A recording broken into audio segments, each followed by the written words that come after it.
संगत जी वाहेगुरु जी का खालसा वाहेगुरु जी की फतेह। एक बारी फिर संगत जी आप सारिਆਂ ਦਾ ही बहुत ਵੱਡਾ ਵੈਲਕਮ है दशमेश पिता फैमिली विच ते हथ जोड़ के एक बारी फिर आप सारिਆਂ ਨੂੰ ही रिक्वेस्ट है जिन्हों ने हजे तक इस फैमिली ਨੂੰ सबसक्राइब नहीं किया ਉਹ प्लीज़ सबसक्राइब करो, लाइक करो, ਵੱਧ ਤੋਂ ਵੱਧ शेयर करो ताकि आप रल मिल के सिक्खी का प्रचार कर सकीए। संगत जी अज जो आप गल करन लगे हाँ, एक मेरी भैन जिन्हां दे मैनू मैसेज आया सी, उन्होंने मैनू दस्सिया कि उन्होंने अपना चलिया भी पूरा किया, जिद्दां पाठ दस्सिया सी वो भी सब किया, फिर भी उन्हां दी प्रॉब्लम्स घट नहीं होईयां ने ते वो बहुत टेंशन विच भी ने। तो जदों उन्हां दा मैसेज मैं पढ़िया तो मैनू भी खुद बहुत हैरानगी हुई, मैनू खुद बहुत टेंशन सीगी कि बई किद्दां ये पॉसिबल है, बाणी किद्दां अपना असर नहीं बता रही है। मैनू खुद हैरानगी सी, मैं खुद रब तो जवाब चाहुंदी सी कि बई किद्दां मैं उन्हां नू दस्सां की हल दस्सां इस चीज़ दा। ते मैनू बाकियां दा नहीं पता, बट मैनू जिद्दां छोटी छोटी साखियाँ यूट्यूब ते सुनन दी आदत है, एक मेरी हॉबी है। तो वो साखियाँ दे राही रब मैनू जदों मैं टेंस होनी हाँ तो रब मैनू जवाब दिंदा है, मतलब इहो जी कोई साखी अगे आ जाती है जो मैनू मेरा जवाब मिल जाता है। रब जिद्दां गल करदा है कि तू टेंस ना हो, तो ये उहदा जवाब है।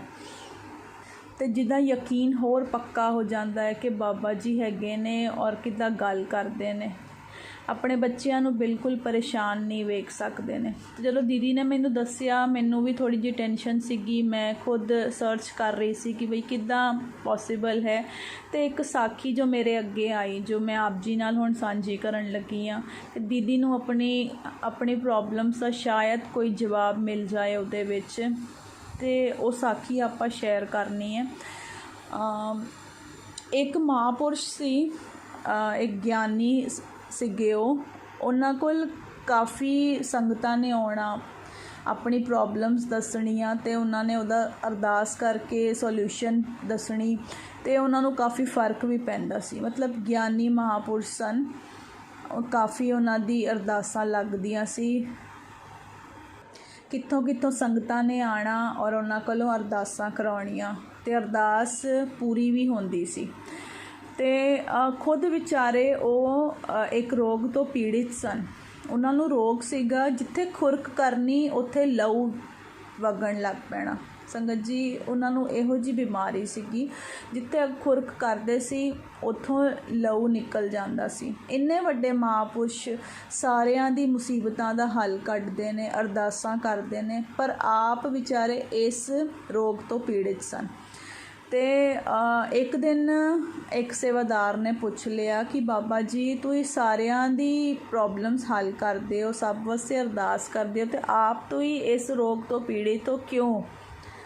ते पहला तो वो कहते रहे रमज दियां गल्लां ने, एक ही दसना इदा दा दस, पर सेवादार ने बड़ा जोर लाया तो उन्होंने दसनी पई। तो उन्होंने दसिया कि पिछले जन्म विच, जदों पिछले जन्म विच सीगे ते जवानी दा टाइम, जदों 4-5 दोस्त कट्ठे होके तुरे सी ते जवानी दा जोश सीगा, ते उस वेले एक कुत्ता उत्थे आया सी। कुत्ता उत्थे आया ते कुत्ते नूं खुरक लगी सी। हाँ जी, उन्होंने इदा ही दसिया, कुत्ते नूं खुरक लगी सी, ते इन्हां ने जवानी दी मस्ती विच जिद्दां ते एक डांग कुत्ते नूं मारती, कुत्ता उत्थे ही मर गया। उन्होंने दसिया कुत्ता उत्थे ही उहदी मौत हो गई, तो वो उत्थे ही मर गया। जो उहदे खुरक दे रोग सन, जो उहदे रोग जो उन्होंने भोगने सी हजे, तो वो उत्थे ही उहदी जदों डैथ हो गई, तो वो सारे रोग हुण इन्हां नूं भोगने पैणगे अपने इस जन्म विच। ते मतलब ये पिछले जन्मां दे कुछ इहो जिहे कर्म होंदे ने जो आपां नूं इस जन्म विच कड्ढणे पैंदे हैं, ये ज़रूरी है। पर मैं फिर भी एक गल करूँगी कि बाणी विच बहुत शक्ति है, बहुत शक्ति है। ये किथे ना किथे साडी परेशानियां नूं कटदी है, सानू वो सारियां परेशानियां नाल मुकाबला करन दी हिम्मत देंदी है। बाणी इन्नी अनमोल है। किथे ना किथे ये जरूर तुहाडे नाल भी दीदी कुछ ना कुछ तो कटिया गया होना है। ये तुहानूं भावें नहीं समझ आ रही है गल, पर मैं मान ही नहीं सकती कि तुहाडे सारे पाठ नाल भी तुसीं अपनी प्रॉब्लम्स नूं नहीं कटिया। ये कट्टी होणगी किथे ना किथे, की पता किथे बहुत वड्डी चीज़ वरतनी होनी है तो तुहाडी बाणी नाल वो कट हो गई है। तुहानूं बर्दाश्त करन दी शक्ति मिली है, सब तो वड्डी गल। ये पिछले जन्म के साडे कर्म होंदे ने जो इस जन्म में सानूं भोगणे पैंदे ने। ਇਹਦੇ ਕੋਲੋਂ ਆਪਾਂ ਬਚ नहीं सकते हैं, पर बाणी ਉਹਨੂੰ ਕੱਟਣ ਦੀ पूरी कोशिश करती है। बाणी ਉਹਦੇ ਨਾਲ लड़न की सानू शक्ति देती है, बर्दाश्त करन की शक्ति देती है, जो कि बहुत ज़रूरी है। नहीं तो बंदा डिप्रैशन में चला जाए। जे आपां नहीं बर्दाश्त कर सकांगे तो आपां डिप्रैशन में चला जावांगे, होर रोगां का सामना करना पैंदा है सानू। तो वो महापुरुष जड़े इन्ने इन्ने इन्ने ज्ञानी सन, तो वो भी इस जन्म में उन्होंने भी अपने पिछले जन्मां दे कर्म भोगने पै रहे ने, जबकि वो लोगों के संगतां दे सारी मुसीबतां सॉल्व करते हैं तो आप विचारे इस रोग तो पीड़ित ने। ये पिछले जन्म के कर्म होंदे ने जो आपां नूं भोगने पैंदे आ। मैं तुहानूं यही बोलूँगी कि बई तुसीं फिर भी बाणी पढ़नी बिल्कुल ना छड्डिओ दीदी, बिल्कुल भी ना छड्डिओ। जबकि चाहते जे कर सकते हो तो इनू होर वधाओ। मैं तुहानूं यकीन नाल कह सकदी हाँ किथे ना किथे वो तुहाडी हेल्प कर रही है। बाणी किथे ना किथे तुहाडी हेल्प जरूर कर रही है, भावें तुहानूं उस वेले समझ नहीं आ रही है, तुसीं अपनी टेंशन विच हो। तो तुसीं ज़रूर बाणी पढ़नी चालू रखो, बिल्कुल उन्होंने बंद ना करो। तिल जिन्नी बाणी भी दीदी व्यर्थ नहीं जाती है। तिल जिन्नी बाणी भी जदों आपां कहने आ ना कि बई असीं पढ़ते हैं पर मन नहीं लगता, मन इत्थे उत्ते भटकदा है। संगत जी बाबा कहंदा वो बाणी भी तेरी लेखे लगती है, जो बिना सोचे समझे कीती हुई बाणी, उस बाणी नूं भी बाबा जी ने अपने चरनां विच जगह दिती है। मैं तुहानूं एक होर अपना पर्सनल एक्सपीरियंस दसूँगी। ये मेरी पर्सनली सोची हुई गल है, थिंकिंग है मेरी, कि दुनिया दे सारे दुख एक पासे ने, दुनिया दे सारी तकलीफ़ां एक पासे ने। पर जे तुसीं हाथां पैरां तो सलामत हो, जे तुहाडे बच्चे तंदुरुस्त ने, ठीक ठाक ने, तुहाडी फैमिली पूरी ठीक ठाक है, तो यकीन जानियो तुही दुनिया के सब तो धनवान बंदे हो, सब तो धनवान बंदे। संगत जी यकीन जानियो सारियां तकलीफ़ां एक पासे ने। वो सारियां तकलीफ़ां तो दुनिया जिंदगी का हिस्सा है, वो तो आनियां जानियां ने। पर जे तुसीं तंदुरुस्त हो, तुहाडे हथ पैर सलामत ने, बच्चे ठीक ठाक ने, ये दुनिया का सब तो वड्डा सुख है, सब तो वड्डा सुख। यकीन जानियो लख लख करोड़ करोड़ शुकराना करो ये वास्ते रब नूं कि तुसीं सानूं तंदुरुस्त रखिया है, हाथां पैरां तो सलामत रखिया है। ये बहुत वड्डी गल है, बहुत वड्डी गल है। इनू सब तो वड्डा सुख मन्नियो।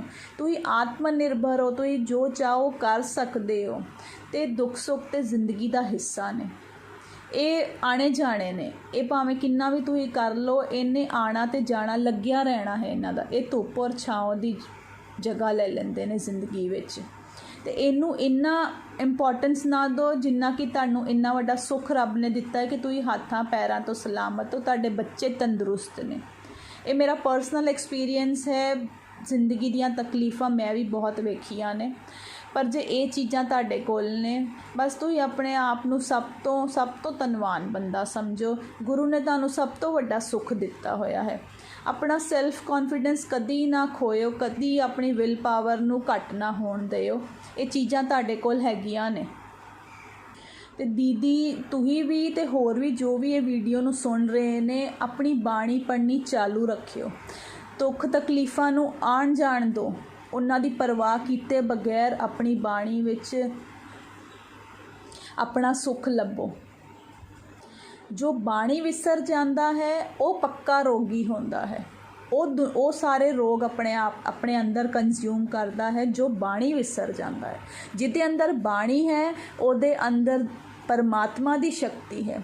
उन्होंने परमात्मा ने अपना पुत्र मन्निया है, अपना बच्चा मन्निया है। ये सब तो बड़ी गल है कि साडे नाल बाणी अज जुड़ी है। रब चाहुंदा है कि ये बाणी पढ़िए, वध तो वध पढ़िए।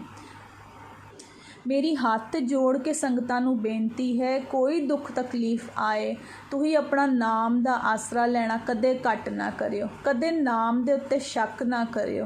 ये गुरु ने बख्शी हुई दात है साडी चोली विच, ये बड़ियां कमाइयां तो बाद ये दात मिलदी है। ये कोई करम अच्छा आ जांदा ते आपां बाणी पढ़नी चालू कर दे, नहीं ते हर किसे दी वस दी गल नहीं है नाम जपना।